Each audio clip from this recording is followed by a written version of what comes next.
아, 근데 턱보톡스 진짜 쉬운 거 아닐까요? 저희도 맞는 거 보니까 그거 제가 나도 되겠던데. 그렇게 쉬워 보이죠? 그냥 막 나서는 안 되는 거더라고요.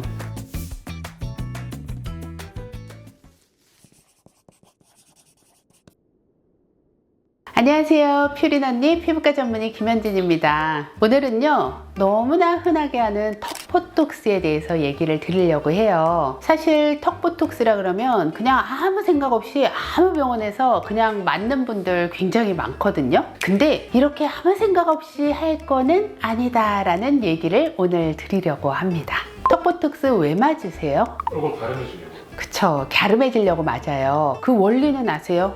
마비시키는 거라고 그랬던 거예요. 그렇죠. 기부스 원리라고 제가 얘기를 많이 합니다. 근육을 많이 쓰면 근육이 이렇게 펌핑이 돼서 커지잖아요. 근육을 안 쓰면 어떻게 돼요? 다 위축이 돼서 없어져 버리죠. 그러니까 보톡스로 근육을 못 쓰게 해서 근육이 이렇게 작아지게 하는 게 이 턱보톡스의 원리인 거예요. 그런데 이렇게 작아지는 게 필요한 사람이 있어요.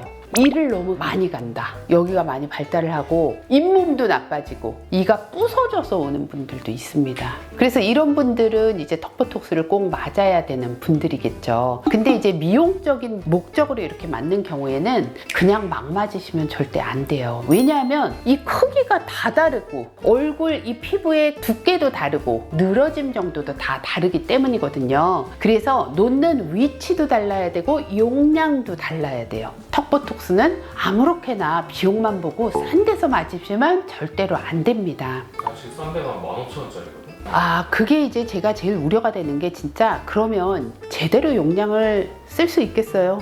아니, 그래서 너무 싸면 저는 이거는 의심을 해봐야 된다고 생각을 해요. 용량을 충분히 쓸 수가 없는 금액들도 굉장히 많더라고요. 그리고 이 보톡스를 어떻게 희석을 하는지, 몇 cc로 희석을 하는지에 따라서도 다르고, 희석을 하고 나서 이걸 몇 cc를 넣는지 이런 것까지 물어보긴 좀 어렵잖아요. 그러니까 확률적으로 가격을 보고 판단을 해야 되지 않을까라는 생각을 합니다. 요새 싼 보톡스도 되게 많은데 저는 안 쓰거든요. 사실 제 얼굴에 하기 싫어서. 근데 그게 확실히 약하고 그리고 약간 알러지 반응도 꽤 있기는 하더라고요. 이게 부작용이 어떤 게 있냐면요, 이런 미간이나 이마 보톡스보다 양이 조금 더 많이 들어가야 돼요. 여기는. 그러다 보니까 처음에 맞았을 때는 효과가 진짜 좋은데 점점 맞을수록 효과가 없다라는 분이 굉장히 많으세요. 내성이 잘 생기는 부위가 바로 턱이에요. 그게 왜 그러냐면 이제 코로나 백신 같은 경우에도 코로나 그 바이러스를 굉장히 약독화시켜서 한 달 간격으로 3번, 2번 이렇게 맞으면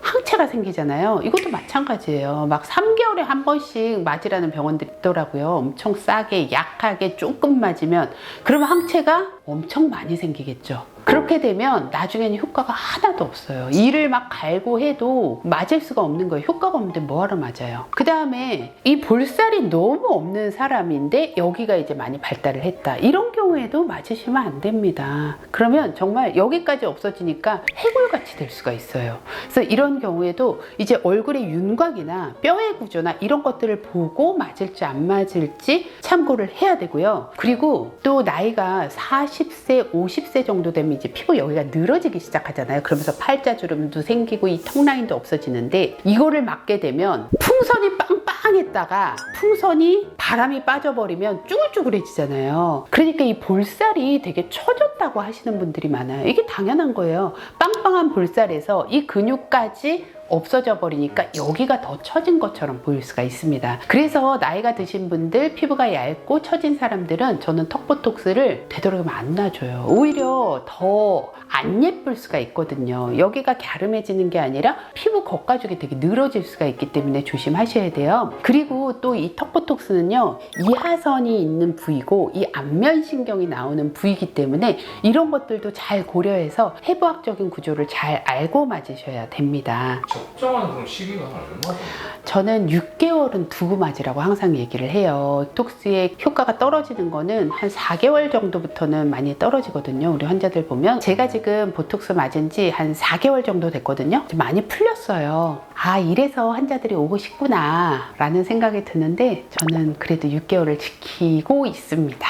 그리고 이제 보톡스를 그럼 어떻게 맞아야 되는지, 이게 100유닛짜리가 있고 200유닛짜리가 있고 50유닛짜리가 있는데 그거에 따라서 이제 희석을 좀 다르게 하고 그 다음에 여기 들어가는 용량도 좀 다르게 해야 되거든요. 근데 제일 기본적인 거는 여기에 이제 3대를 놓는 게 제일 기본적인 용량이긴 해요. 근데 굉장히 근육이 작은 사람도 있거든요. 아주 작은 사람은 한 대만 놓을 수도 있고요. 2대를 놓을 수도 있고 큰 사람은 4대를 놓을 수도 있습니다. 근데 이제 이게 진짜 힘이 센 사람이 양을 너무 좀 적게 맞았다? 아니면 고르게 분포를 못해서 맞았다 하는 경우에는 이렇게 씹을 때 알사탕 문 것처럼 이렇게 툭 튀어 올라올 때가 있어요. 그거 아마 경험해 본 사람들이 있을 겁니다. 그거는 양이 조금 모자라서 생기는 거거든요. 그래서 조금 더 맞으면 금방 사라지기 때문에 크게 걱정 안 하셔도 돼요. 그럼 결국은 그 환자의 턱 상태가 어떤지를 파악하는 의사의 능력이 되게 중요한 거예요. 그렇죠. 쓸데없이 맞을 필요 저는 없다고 생각을 해요. 저는 턱보톡스가 굉장히 이제 효과가 좋고 만족도가 높은 시술이라고 젊은 사람들은 생각을 하지만 이제 저처럼 50대가 되면 턱보톡스는 되게 신중하게 맞아야 된다. 오히려 더 독이 될 수가 있다라는 얘기를 꼭 해드리고 싶고요. 그리고 아주 간단한 시술처럼 보이지만 이런 해부학적인 구조를 잘 생각해서 잘 놔야 되는 시술이다 라는 거를 알려드리려고 오늘 영상을 준비한 거예요. 그래서 도움이 좀 되셨으면 좋겠고 다음 시간에 또 뵙도록 할게요. 퓨린 언니 피부과 전문의 김현진이었습니다.